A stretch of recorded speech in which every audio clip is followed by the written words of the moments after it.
Slovák, ktorého aj Wayne Gretzky oslovoval pane. Slovák, ktorého rešpektovala celá NHL. Barón, najlepší kanadský športový žurnalista. Elegán z Toronto Sun. To je len zopár charakteristík charizmatického novinára, ktorý zasvetil svoj život písaniu o najlepšej hre na svete, hokeji. Juraj George Gross sa narodil 23. januára 1923 na Slovensku v Bratislave. Novinársku kariéru začal v roku 1942 v denníku Slovák. Po druhej svetovej vojne pracoval ako redaktor času. V 1948 emigroval do Kanady. Zaujímavá je najmä jeho príhoda s emigračným úradníkom po prílete do Kanady.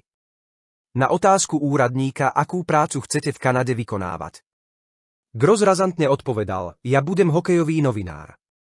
Emigračný úradník na Grossa začudovane pozrel a povedal: ty chceš byť novinár. Ja som sa v Kanade narodil.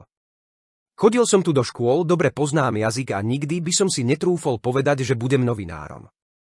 George Gross mu s úsmevom na perách odpovedal: to je tvoj problém, keď napíšem svoj prvý článok, tak ti ho pošlem, a o 9 rokov neskôr mu ho aj poslal. Ako novinár začínal v Toronto Telegram.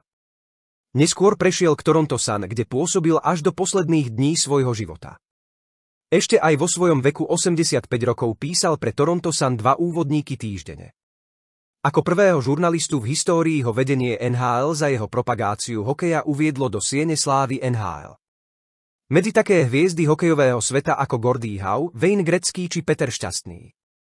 Bol reportérom na majstrovstvách sveta vo futbale, na majstrovstvách sveta v hokeji a krasokorčuľovaní a na olympijských hrách. V roku 1974 sa stal držiteľom najvyššieho novinárskeho ocenenia v Kanade National Newspaper Award. Grossa si uctila aj Medzinárodná hokejová federácia IIHF, ktorá ho uviedla v roku 1985 ako prvého novinára do siene slávy IIHF. V roku 1985 ho nominovali už do 3. siene slávy do Toronto Hall of Fame. Bol držiteľom olympijského rádu. Od roku 2002 bol členom siene slávy slovenského ľadového hokeja. Gross bol aj podpredsedom Medzinárodnej asociácie športových novinárov. Najlepší hráč všetkých čias Wayne Gretzky ma vždy oslovoval pán Gross. Raz, keď mi to už poriadne liezlo na nervy, povedal som mu: ešte raz ma oslovíš pán Gross a už s tebou neprehovorím. Gretzky sa usmial a povedal: dobre pán Gross. George Gross aj po dlhých rokoch strávených v Kanade nikdy nezabudol na svoj slovenský pôvod. Naopak. Vždy sa k nemu hrdo hlásil. Nikdy nezabudol dodať, že hráči ako Stan Mikita či Peter Šťastný sú z rovnakej krajiny ako on. George Gross zomrel vo veku 85 rokov 21. marca 2008 v Toronte. Peter Šťastný, člen siene slávy NHL o Georgovi Grossovi. George bol vždy veselý, vtipný, priateľský človek, ktorý mal širokú škálu priateľov a známych.